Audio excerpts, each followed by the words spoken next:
მოგესალმებით ჩემო ძვირფასო მეგობრებო, გილოცავთ დამდებ ახალ წელს, წარმატებულ წელიწადს გისურვებთ.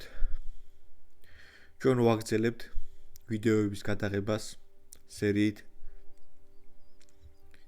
Facebook-ის მარკეტინგული კურსი. ვაგრძელებთ მას Meta Business Suite-ის განხილვით, რომელიც არის ძირითადი ინსტრუმენტი რათა მართოთ ჩვენი Facebook გვერდი. დაახლოებით 90% მოგიჭევთ, რომ ამ გარემოში იტრიალოთ. გარკვეული კომპონენტები Meta Business Suite-ის აქ მარცხენა მხარესაც არის გამოტანილი. ასევე აქ არის ღილაკი, საიდანაც სლებელია გარკვეული კომპონენტების რეგულირება, თუმცა იმისაც ვეთა შევიდეთ Meta Business Suite-ში და ვნახოთ მისი სრული ძალაუფლება, ესე ვთქვათ, უნდა დავაჭიროთ ამ ღილაკს Meta Business Suite.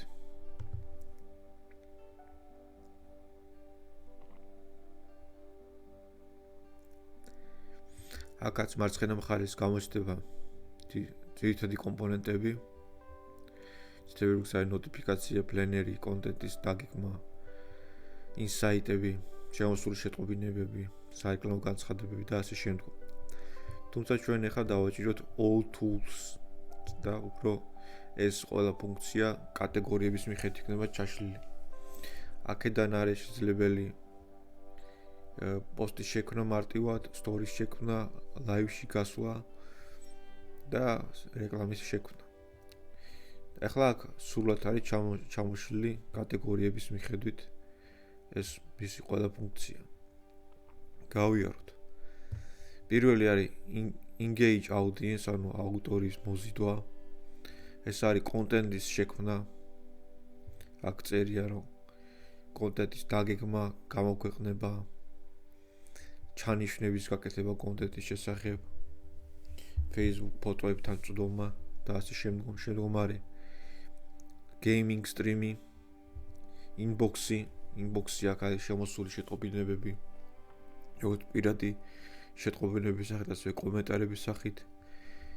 Inspiration Hub-ი, ეს არის საკმაოდ ახალი და კარგი მოვლენა სხვადასხვა გვერდებიდან გვაწვდის ინსპირაციას. პლენერი, რომელიც გვაძლევს შესაძლებლობას, რომ სასურველი პოსტები გადავანაწილოთ დღეებზე და მერე დავაკვირდეთ თუ როგორ არის წარმოჩენილი ეს ყველაფერი. და sound collection-ი, ანუ ეს არის ვიდეოებისა და აუდიო ფაილების საცავი, სადაც თქვენ შეგიძლიათ ამოიჩიოთ სასურველი მუსიკა და დაადოთ ვიდეოს ან აუდიოს. ეს მნიშვნელოვანია იმ გარემოდან გამომდინარე, რომ Facebook-ი არალიცენზირებულ კონტენტს ბლოკავს და თუ თქვათ უნდა თქვენ ვიდეოს ადევს არალიცენზირებული სიმღერა, ის დაიბლოკება. როგორც წესი მყისეად არ ხდება მისი დაბლოკვა, მაგრამ გარკვეული პერიოდში შეიძლება დაიბლოკოს, ამიტომ ყოველთვის უნდა მოერიდოთ. აქ არის უკვე manage განყოფილება.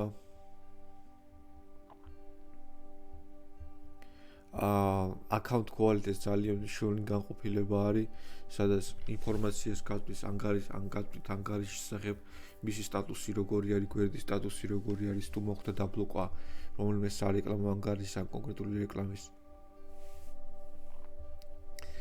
აქედან ხდება billing-ი, ანუ საიდანაც თქვენ ნახავთ თუ რამდენი გაქვთ ანგარიშზე დარჩენილი, უბრალოდ რათა დარჩენილი დაიხარჯა ეს თანხები და ასე შემდგომ.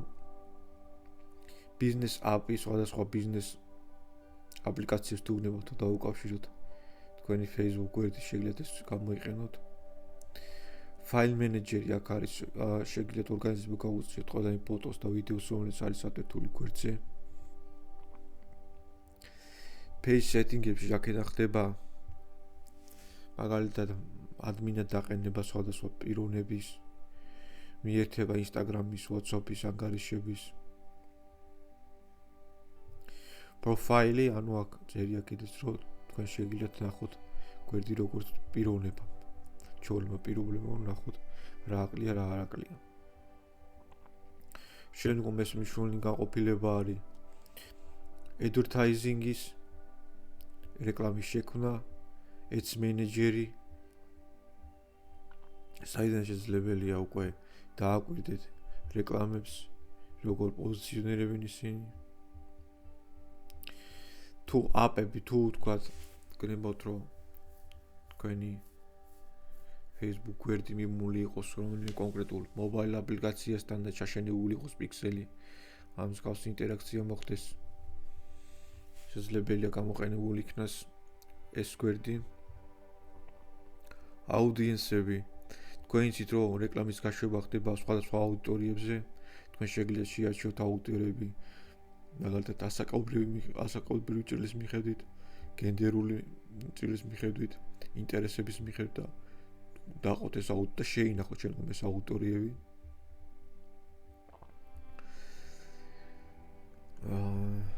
და აქედან აკონტროლოთ ესე ვთქვათ ეს აუდიტორიები.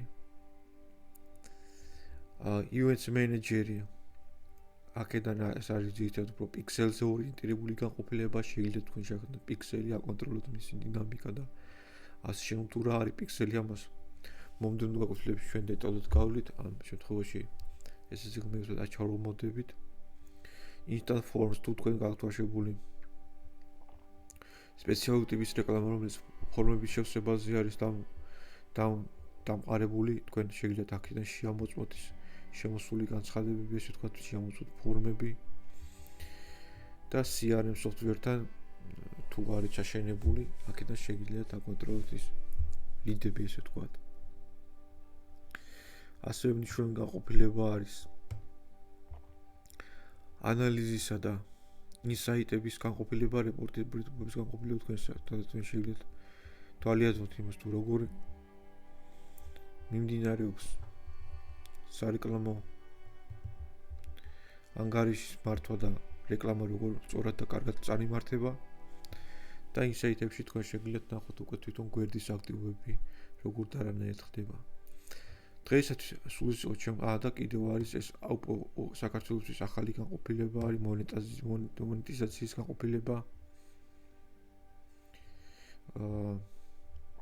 რომელიც იმალიგდ მეც კარგად არ მაქვს შესწავლილი, რამოდენიმე რომ ახალი არის და პრაქტიკაში არ გამომიყენებია, თუმცა ნელ-ნელა გავეცნობით და თქვენ შემდგომ გაგაცნობთ ამ განყოფილებას. დღეისათვის სულ ის შემოძვირფასო მეგობრებო, ეს მიმოვიხილეთ ჩვენ მეტას ძირითადი ფუნქციონალი. შემდგომ განყოფილებში უკვე სიღრმისეულად ჩავღმავდებით და განვიხილავთ თითოეულ მათგანს. დიდი მადლობა ყურადღებისათვის. გისურვებთ წარმატებებს.